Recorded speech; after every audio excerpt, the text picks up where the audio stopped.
Welcome back guys, my self Piyush Goyal, company secretary from Jaipur. और दोस्तों, अगर आप एक गेमिंग कंपनी स्टार्ट करना चाह रहे हैं और गेमिंग कंपनी में भी एक स्किल बेस्ड गेमिंग कंपनी हम स्टार्ट करना चाहते हैं, तो आप वो कैसे प्लान कर सकते हैं, कैसे स्टार्ट कर सकते हैं, ये आज की वीडियो में हम कवर करने वाले हैं। क्योंकि आजकल जो आज के समय में जो गेमिंग कंपनी का क्रेज है, यानी गेम्स का, ऑनलाइन गेम्स का जो क्रेज है, in compare to offline games काफ़ी इंक्रीज हो गया है। और ये एक आपके लिए एक बहुत ही अच्छी बिजनेस अपॉर्चुनिटी भी हो सकती है, जहाँ पर आप अपने बिजनेस को स्टार्ट कर सकते हैं। तो बहुत ही आपको ये वीडियो हेल्पफुल होगा for understanding about how to register the gaming company, what are the tax implications क्या क्या हो सकते हैं इसके अंदर, आप इसे किस तरीके से प्लान कर सकते हैं for incorporating the company, and इसका मॉडल क्या होता है, किस तरीके से वर्क करती है, वो हम यहाँ पे जो है समझने वाले हैं। चलिए चलते हैं आगे और समझने की कोशिश करते हैं। तो आप गेमिंग कंपनी कैसे या प्लेटफॉर्म कैसे स्टार्ट कर सकते हो। तो जो अगर कोई स्पेकुलेटिव गेमिंग कंपनी आप बनाना चाह रहे हैं, तो उसके अंदर आपको एक कंपनी फॉर्म करनी पड़ेगी। देन उसके अंदर जो जिस स्टेट में आप ओपन करना चाह रहे हैं, उस स्टेट में जो है आपको अप्रूवल लेनी पड़ेगी स्टेट गवर्नमेंट से।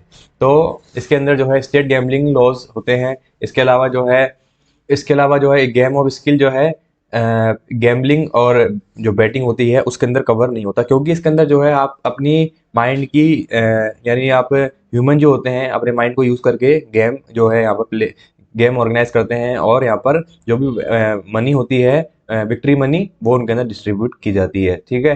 तो अगर ये है तो इसके अंदर ऐसी स्पेसिफिक लाइसेंस की कोई रिक्वायरमेंट नहीं है। ठीक है, ये एक नॉर्मल बिजनेस के अंदर आता है। ठीक है, तो अब हम देखेंगे कि स्किल, गेम ऑफ स्किल और गेम ऑफ चांस में क्या डिफरेंस है, जिस वजह से काफ़ी सारी चीज़ें, काफ़ी सारे लीगल इम्प्लीकेशंस यहाँ पर जो है आते हैं। तो काफ़ी सारी डिबेट हुई, discussion by Supreme Court and high court, जिससे ये निकल के आया कि game of skill and game of chance में क्या क्या डिफरेंस है। तो हमने जब एनालाइज किया इसको, तो ये माना गया game where the pre preponderance of skill over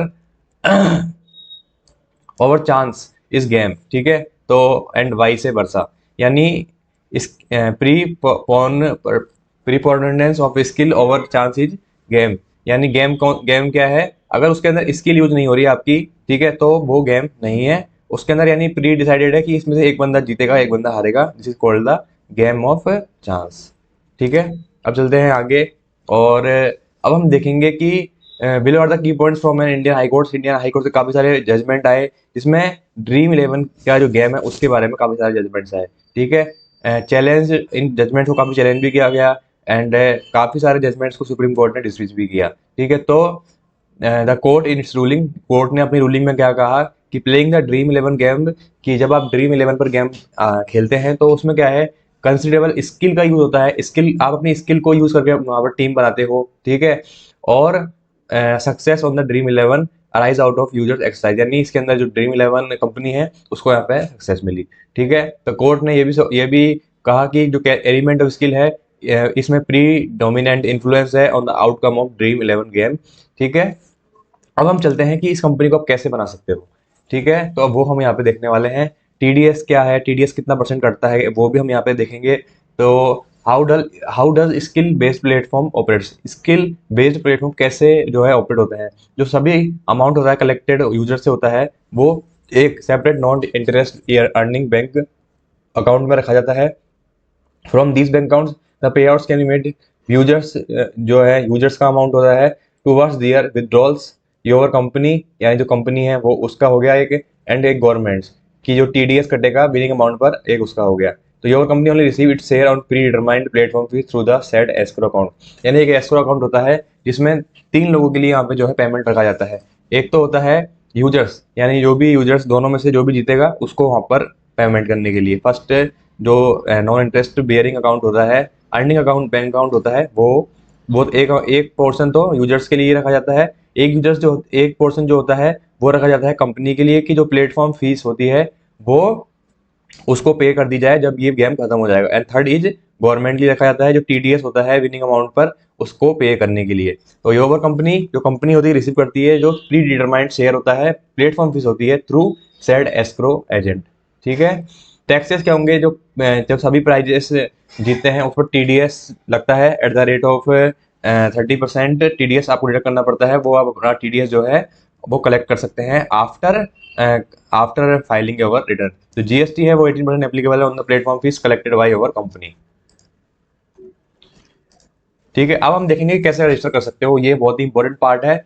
जब कोई भी पर्सन स्टार्ट करना चाह रहा है गेमिंग कंपनी को, तो वो कैसे रजिस्टर करेगा। तो सबसे पहले आपको प्राइवेट लिमिटेड कंपनी बनानी पड़ेगी और सभी रजिस्ट्रेशन लेने होंगे। जीएसटी हो गया, प्रोफेशनल टैक्स रजिस्ट्रेशन हो गया, शॉप एक्ट हो गया। आपको एक ऑस्कर अकाउंट ओपन करना पड़ेगा टू कलेक्ट ऑल मनी जो है फ्रॉम द यूजर्स। आपको terms and conditions and privacy policy जो है वो अपनी वेबसाइट पर डालनी पड़ेगी, अपने प्लेटफॉर्म पर डालनी पड़ेगी, जिससे भी अगर कोई यूजर्स पहले आपके प्लेटफॉर्म पे गेम जो है प्ले करना चाहता है तो वो एक बार पढ़ ले उन चीज़ों को। डिजाइन द कॉन्टेस्ट, आपको कॉन्टेस्ट डिजाइन करना पड़ेगा जिससे कि इस तरीके से करना पड़ेगा कि आउटकम जो है वो पब्लिक इवेंट पर बेस्ड ना हो।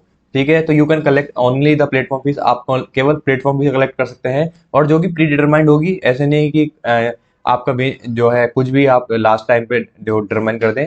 इंटीमेटेड की जाएगी यूजर्स को, ओनली यूजर्स, इंडियन यूजर्स जो है इस प्लेटफॉर्म को यूज कर सकते हैं। जो विनिंग्स डिस्ट्रीब्यूट की जाएगी, all the KYC documents like pan and Aadhaar should be verified किए जाएंगे and TDS should be deducted. ठीक है, अब हम चलते हैं नेक्स्ट पेज पे। और वैसे तो ऑलमोस्ट मैंने आपको सारा प्रोसीजर यहाँ पे कवर कर दिया है। ये सिर्फ केस लॉस है जो आप एक बार देख सकते हैं अगर आपको यूजिबिलिटी इनकी लगे। ठीक है, तो इस तरीके से जो है आप गेमिंग कंपनी रजिस्टर कर सकते हो। तो मुझे लगता है कि आपको ये वीडियो हेल्पफुल होगा for incorporating the skill based gaming company. Still फिर भी अगर कोई डाउट है आपके माइंड में तो आप मेरे से कॉन्टेक्ट कर सकते हैं। Thank you guys for watching this video.